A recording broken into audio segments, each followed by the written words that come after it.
ಇಂದು ವಿಶ್ವ ಪರಿಸರ ದಿನಾಚರಣೆಯ ಅಂಗವಾಗಿ ನಡೆಸಿರ್ತಕ್ಕಂತಹ ಸಸಿ ವಿತರಣಾ ಕಾರ್ಯಕ್ರಮ ಹಸಿರನ್ನು ಉಳಿಸಿ ಉಸಿರನ್ನು ಬೆಳೆಸಿ, ಹಸಿರಿದ್ದರೆ ಉಸಿರು, ಹಸಿರೇ ಉಸಿರು ಎಂಬ ಒಂದು ಸಂಕಲ್ಪದೊಂದಿಗೆ ಅಮ್ಮನ ಆಶಯ ಚಾರಿಟಬಲ್ ಟ್ರಸ್ಟ್ ನನ್ನ ಪ್ರೀತಿಯ ಅಮ್ಮ ಸುಧಾ ತ್ಯಾಗರಾಜ್ ಅವರ ನೇತೃತ್ವದಲ್ಲಿ, ಡಾಕ್ಟರ್ ಲಕ್ಷ್ಮೀದೇವಮ್ಮ ಅವರ ನೇತೃತ್ವದಲ್ಲಿ ಈ ಒಂದು ವಿಶ್ವ ಪರಿಸರ ದಿನಾಚರಣೆಯ ಕಾರ್ಯಕ್ರಮವನ್ನು ಅವಿಸ್ಮರಣೀಯವಾಗಿ ಮಾಡ್ತಕ್ಕಂತಹ ಒಂದು ನಿಟ್ಟಿನಂಥ ಹೆಜ್ಜೆ ಇಟ್ಟಿದೆ.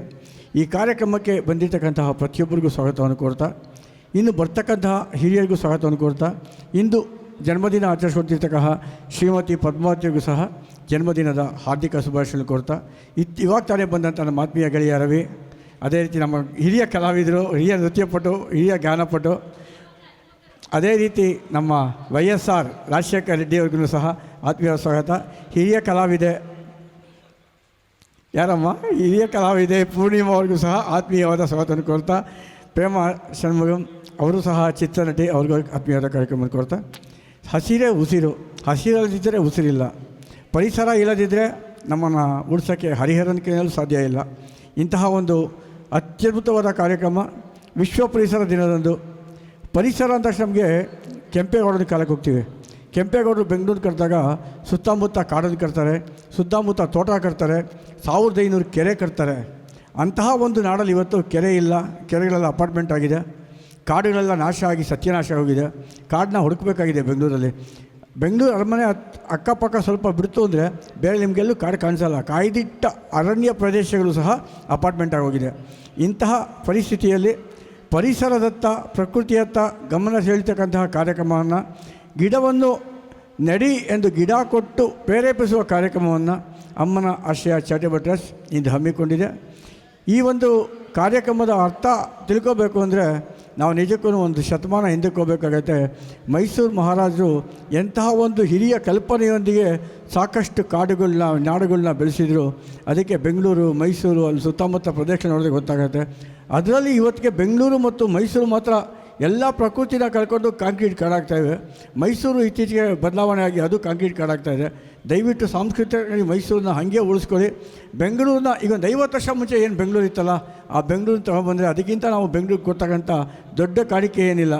ಮುಖ್ಯಮಂತ್ರಿಗಳು ಸಹ ನಾನು ಇದೇ ವಿಷಯನ ಅಮ್ಮನ ಆಶಯ ಚಾರಿಟಬಲ್ ಮೂಲಕ ಕೋರ್ಕೊಳ್ತೀನಿ. ದಯವಿಟ್ಟು ಅಪಾರ್ಟ್ಮೆಂಟ್ಗಳನ್ನ ಕಮ್ಮಿ ಮಾಡಿ, ಗಿಡಗಳನ್ನ ಬೆಳೆಸಿ, ಗಿಡನ ಉಳಿಸಿ. ಗಿಡ ಇಲ್ಲ, ಪ್ರಕೃತಿ ಇಲ್ಲ ಅಂದರೆ ಆಮ್ಲಜನಕ ಸಿಗೋಲ್ಲ, ಆಮ್ಲಜನಕ ಸಿಗೋಲ್ಲ ಅಂದರೆ ಮನುಷ್ಯ ಬದುಕೋಕ್ಕಾಗಲ್ಲ. ಮನುಷ್ಯ ಬದುಕ್ತಕ್ಕಂಥ ಪರಿಸ್ಥಿತಿ ನಿರ್ಮಾಣ ಆಗಬೇಕು ಅಂದರೆ ಆಮ್ಲಜನಕದ ಅವಶ್ಯಕತೆ ಇದೆ. ಆಮ್ಲಜನಕ ಬೇಕು ಅಂದರೆ ಹಸಿರಿನ ಅವಶ್ಯಕತೆ ಇದೆ. ಹಸಿರು ಬೇಕು ಅಂದರೆ ಗಿಡ ಮರಗಳನ್ನ ನೆಟ್ಟು ಬೆಳೆಸ್ತಕ್ಕಂಥ ಒಂದು ಕಾರ್ಯಕ್ರಮವನ್ನು ಹಮ್ಮಿಕೊಳ್ಬೇಕಾಗತ್ತೆ. ಇಂತಹ ನಿಟ್ಟಿನ ಕಾರ್ಯಕ್ರಮ ಹಮ್ಮಿಕೊಂಡಿರ್ತಕ್ಕಂತಹ ಅಮ್ಮನ ಆಶಯ ಚಾರಿಟಬಲ್ ಟ್ರಸ್ಟ್ಗೆ ಹೃತ್ಪೂರ್ವಕವಾಗಿ ವಂದಿಸುತ್ತಾ, ಇನ್ನೇನು ಗಾನ ಸ್ತುತಿಗಳು ಬರಿತಾ ಇದೆ. ಈಗ ನಮ್ಮ ರವಿ ಒಂದು ಹಾಡನ್ನು ಹೇಳ್ತಾರೆ. Hello hello hello hello hello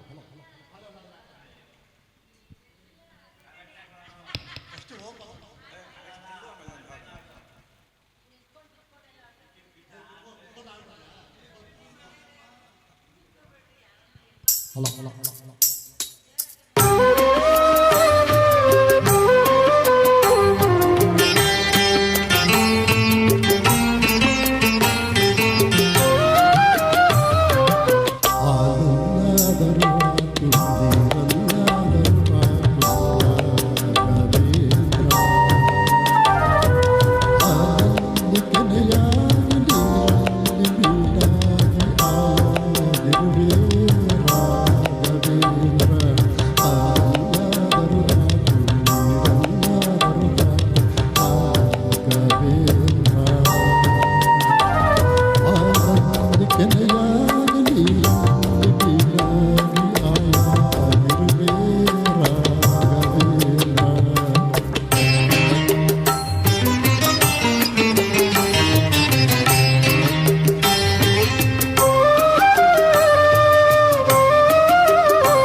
ಬಿಸಿಲಲ್ಲಿ ಕೆಂಪಾಗಿ ನೆರಳಲ್ಲಿ ತಂಪಾಗಿ ನಗು ನಗುತ್ತಾಯಿರುವೆ ರಾಘವೇಂದ್ರ.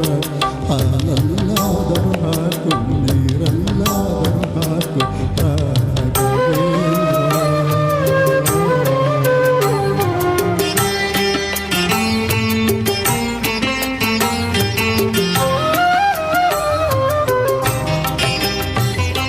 ಸುಖವನ್ನು ನೀಡೆಂದು ಎಂದು ಕೇಳಲು ನಾನು ರಾಘವೇಂದ್ರ.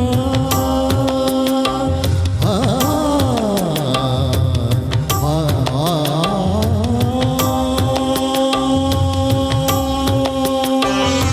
ಸುಖವನ್ನು ನೀಡೆಂದು ಎಂದು ಕೇಳಲು ನಾನು ರಾಘವೇಂದ್ರ. ಮುನ್ನ ಮಾಡಿದ ಪಾಪ ಯಾರ ತಾತನ ಕಂಡು ನೀನು ಹೇಳು ರಾಘವೇಂದ್ರ. ಎಲ್ಲಿದ್ದರೇನು ನಾ ಹೇಗಿದ್ದರೇನು ನಾ ರಾಘವೇಂದ್ರ. ನಿನ್ನಲ್ಲಿ ಶರಣಾಗಿ ನೀನನ್ನ ಉಸಿರಾಗಿ ಬಾಳಿದರು ಸಾಕು ರಾಘವೇಂದ್ರ. ಹಾಲನ್ನಾದರೂ ಹಾಕು ನೀರನ್ನಾದರೂ ಹಾಕು ರಾಘವೇಂದ್ರ. ಹಾಲಲ್ಲಿ ಕೆನೆಯಾಗಿ ನೀರಲ್ಲಿ ಮೀನಾಗಿ ಆಯಾಗಿರುವೆ ರಾಘವೇಂದ್ರ. ಹಾಲನ್ನಾದರೂ ಹಾಕು ನೀರನ್ನಾದರೂ ಹಾಕು ರಾಘವೇಂದ್ರ. ಹಾಲಲ್ಲಿ ಕೆನೆಯಾಗಿ ನೀರಲ್ಲಿ ಮೀನಾಗಿ ಆಯಾಗಿರುವೆ ರಾಘವೇಂದ್ರ.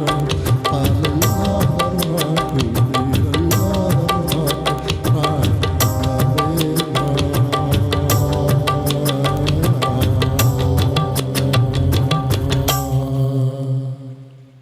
ಚಪ್ಪಾಳೆ ದೊಡ್ಡಲ್ಲ.